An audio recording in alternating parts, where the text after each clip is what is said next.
And now, Mystery Theater.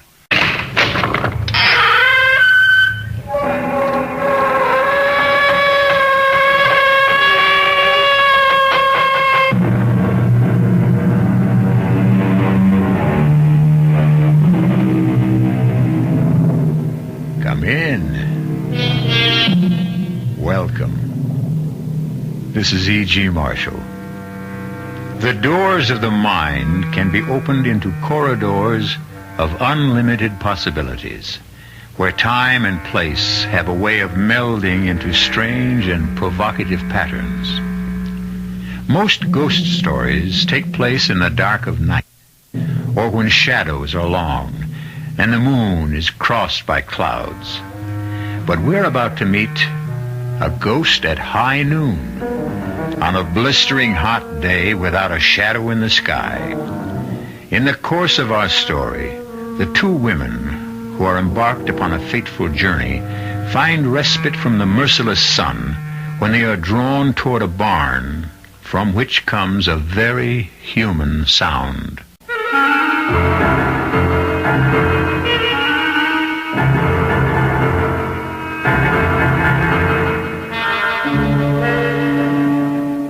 Our mystery drama, Ghost at High Noon, was written especially for the Mystery Theater by Elizabeth Pennell and stars Celeste Holm.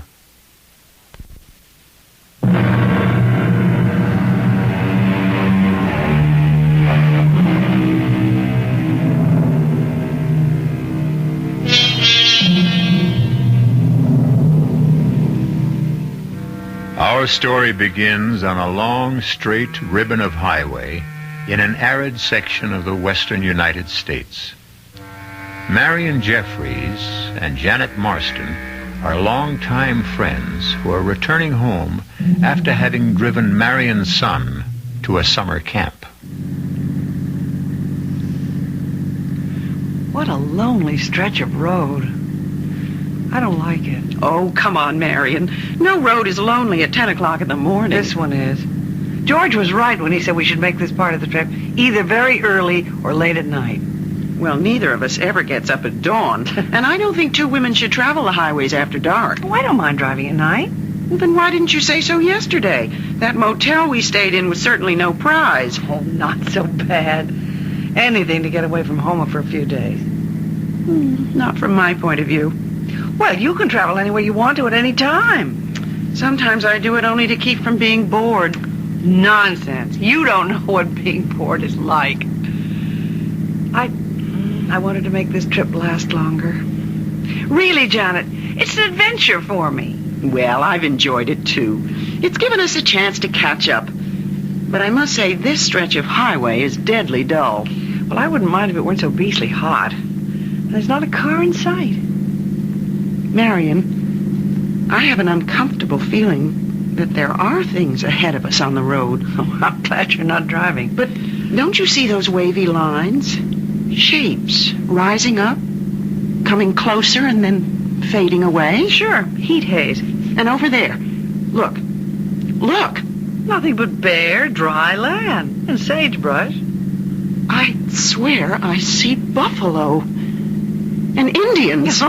This terrible August heat has gone to your head. But I admit I'll be glad when we get to the next... Uh-oh. What's the matter? We're losing speed. The accelerator isn't working. Oh, please, let's not have a breakdown way out here. Motor's dead. But we're miles and miles from anywhere. I know. Well, let's do something. We can't just sit here.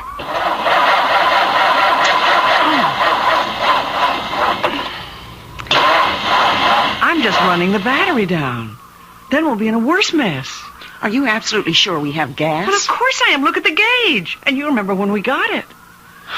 I'll look under the hood. Isn't that what you're supposed to do? Well, if you know what you're looking for. Good Lord, feel that blast of hot air. You better get back in while I check the manual. It's here, somewhere in the glove compartment. Marion, it must be 110 out here. Ouch! What's the matter? The hood. It's so hot I can't touch it. Well, get back in the car while the air conditioning lasts. We just better let the motor cool off. Cool off? In this blazing sun? Hurry, close the door. So now what do we do? I feel so helpless not knowing about what makes a car run. Or stop running? George always says, oh, skip it.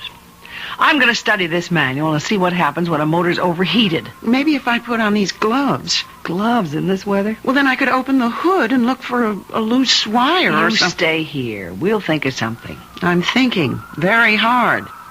No barn, no tree. Marion, what if we really are... Take it easy, Janet.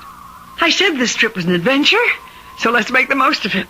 Then I suggest that we get out and start walking. Absolutely not. The best thing we can do is sit quietly here in the car. That's not my idea of an adventure. Someone's bound to come along.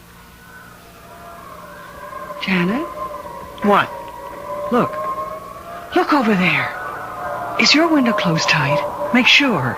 It's a dust storm heading straight for us. That's not a storm. It's someone coming. But there's no road out there. Nevertheless, someone is coming. Well, they must be choking with dust. It's almost too thick to see us. We'll flag them. We'll flag them down. I'll get out and wave this scarf. Only, how fantastic. It's horses. Janet, this is unbelievable. Look at what they're pulling. It's a mirage. It must be a mirage. No, they're real. Marion, you said I was suffering from heat Not haze. this time. You do see what I see, don't you? A covered wagon. And a man who looks at least 150 years old.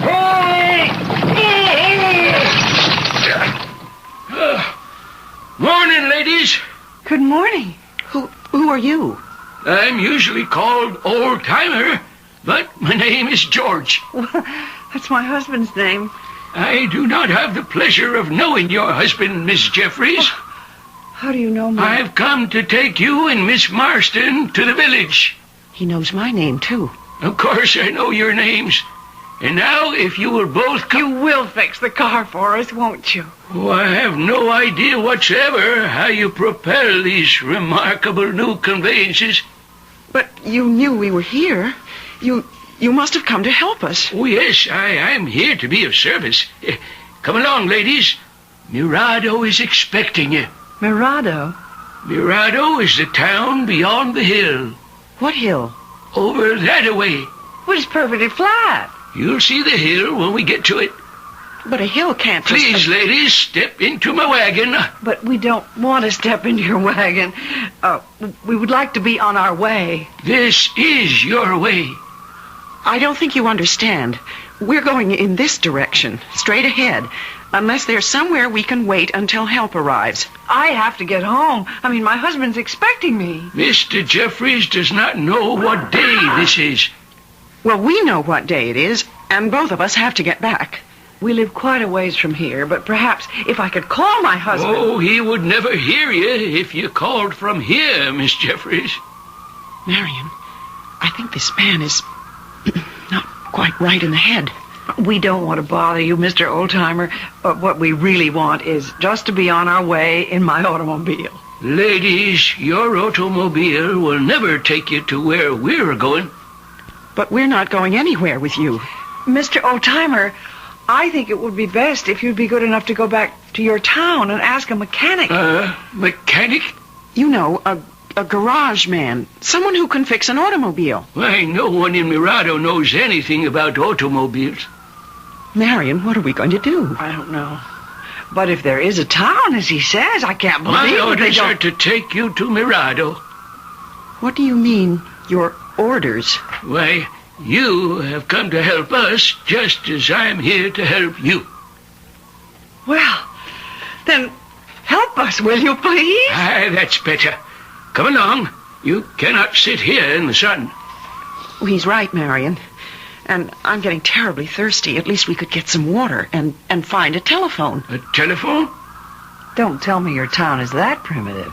I've never been privileged to see a telephone. But you will send someone for help. I will take you to Mirado. That is all I can do.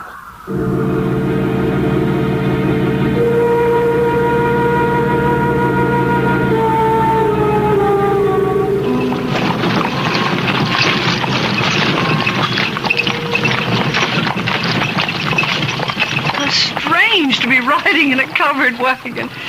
It's not nearly as uncomfortable as I thought it would be. That's your idea. At least the countryside is changing. It sort of lulls you. Why, look, Marion, there is a hill. And we're climbing. But the horses seem so tired and old. I mean, do you think we're going to make it? We're almost there. Down in the valley. That's Mirado. Incredible. And Janet, look. There are houses. Houses. That means there must be water. We have a fine village pump. And people who can help us. But this town is not on the map. I've studied the map very carefully. It shows nothing. Look down there, Miss Marston. See for yourself. Not very big, is it? But you must have a restaurant. We have a tavern and a church and a jail. What's the population? Well, that depends. Get along there, Jezebel. The street, Janet. Janet, where are the people? It looks deserted. No one round at this time of day. Why, Janet, it's a ghost town. Yes, you could call it that. But surely you don't live here alone. Oh, no, indeed. Now, will you please take us? Oh, the hole! If you'll step down, ladies, you can get yourselves a drink at the town pump. I can hardly wait. Oh, this rusty old cup. But I'm thirsty enough to drink from anything.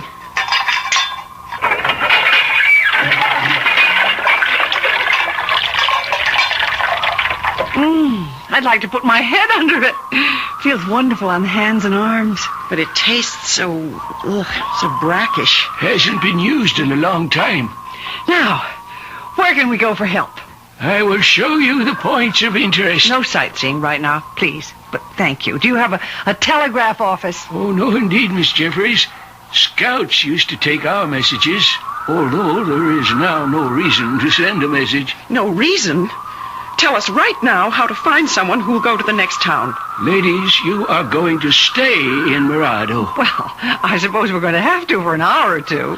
You have come home, Miss Jeffries. Oh, stop making jokes, Mr. Oldtimer. Mirado's a place where people stay forever. Stay? In this deserted place? We'll soon see about that. Let's go to the mayor or to the police chief or anyone in charge. You won't find them now. Not a soul till the stroke of noon. Why not? Someone must live in these houses. Where are the people? Asleep, Miss Marston. They're sound asleep. That store over there. Surely inside we'll find someone who... No one there yet, Miss Jeffries. Well, I'm going to look anyway. Will you come with me, Marion? Yes, but it's all so quiet and eerie. Not a sound. Oh, you'll hear sound, all right. In the barn, cross road, out in that field. What sort of sound? Find out for yourself. You're not being very helpful. I don't like this place. Mr. Oldtimer, you have some explaining to do. You said we were expected. You are, dear ladies, you are. Who are you? How did you know our names? It was destined that you were the ones to be chosen this time. What are you talking about? Please, Mr. Oldtimer. Chosen for what? On the hottest day of the year, when the heat haze spreads across the desert, Mirado comes back to life and claims two people from the modern world.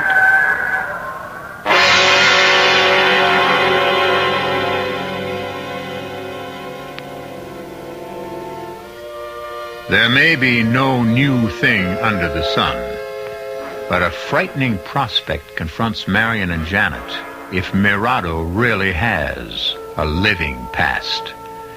It is possible that George is merely a foolish old man, touched in the head by too much heat. But on the eerie streets of a ghost town, you never know what sinister forces may be at work. The two distraught ladies seem to be getting further away from help with each passing moment. We'll return to them and the old-timer shortly.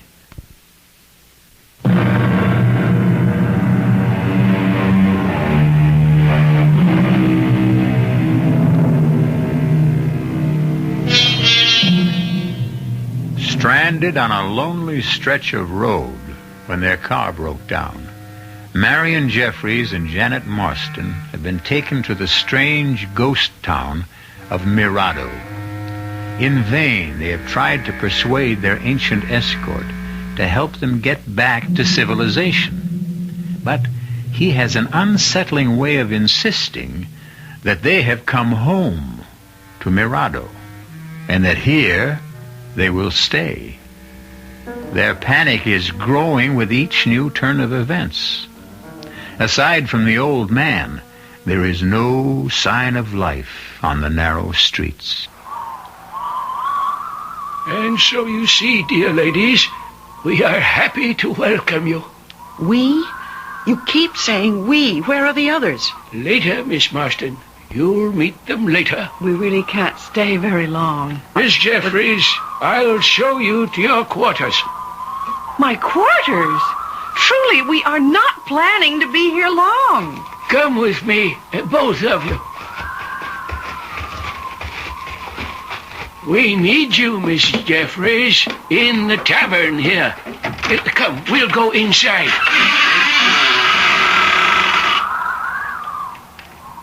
Oh, I don't want to go in there. Oh, nothing to be afraid of. Come along. Janet, the pewter plates. Look. Look. And the glassware. Oh, my, I'd like to take these home. Maybe we are in luck after all. Marion, I didn't touch it. Honestly, I didn't. I just put my hand toward that goblet, and it shattered. Follow me, ladies. The kitchen here is equipped in the best possible way. Why, it's covered with dust. That wood stove hasn't been touched for years. I think you will find that it will soon be ready for use. But who's going to use it? It's not for you, Miss Marston. We have other plans. But we understand that Miss Jeffries is a very good cook. What are you talking about? This stove is for you, Miss Jeffries. Marion, your reputation has really gotten around. Me? Cook on that? Oh, I believe you'll get used to it.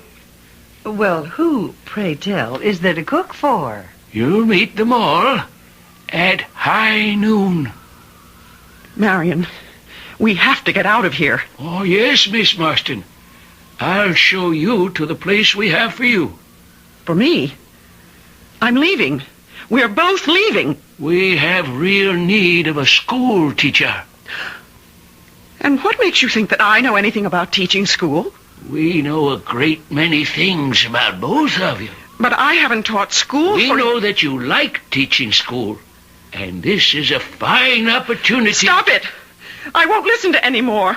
You said Janet. Janet, I hear something. A voice from the barn. A voice?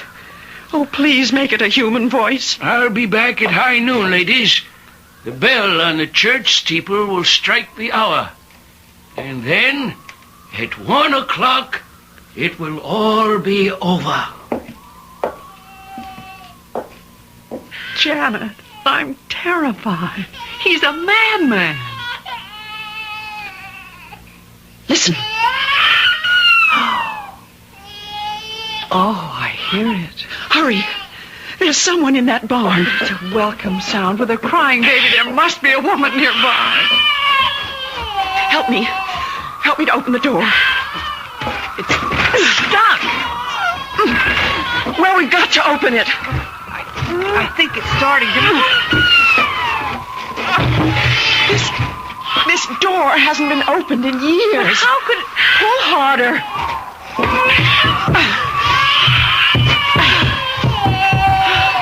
Oh, there. So dank and musty. What a place for a baby. The sound comes from over there. No, the sound comes from over here. Right here. The sound is right here. In the corner. Look in the corner. I don't see anything. It's so dark. It's a crib. Oh, what a lovely hand-carved crib. You're right. This is a crib. But Marion, I know. I know. There's no baby in it.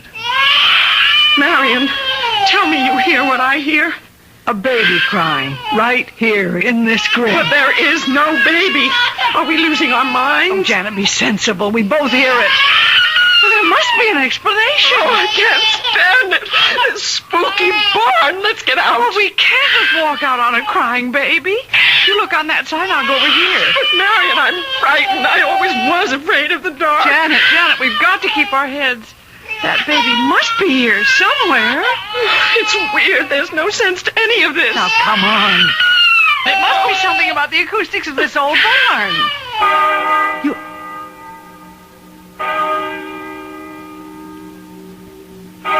The crying has stopped. Oh, Marion, I'm scared to death. Listen to that bell. 6, 7,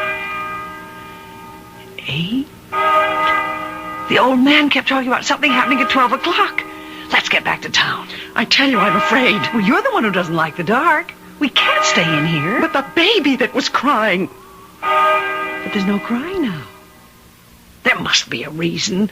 Come on, we've got to find out. Look, Marion, out on the road to town, people. Thank heaven. Those 2 men in the field. Let's go talk to them. How odd.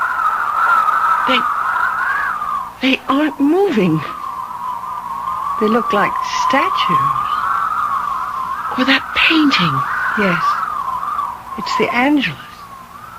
And that girl who's running. Only she isn't running. She's standing still. 12. 12 must be the magic number. That girl is moving now, and she's coming this way. Little girl? Little girl? Can you tell her stop? Please stop. We want to ask you. She didn't hear us. She didn't even see us. Well, those 2 men. Let's talk to them. Sir, would you tell us, please? Please, we don't want you to stop your work, but we do need your help.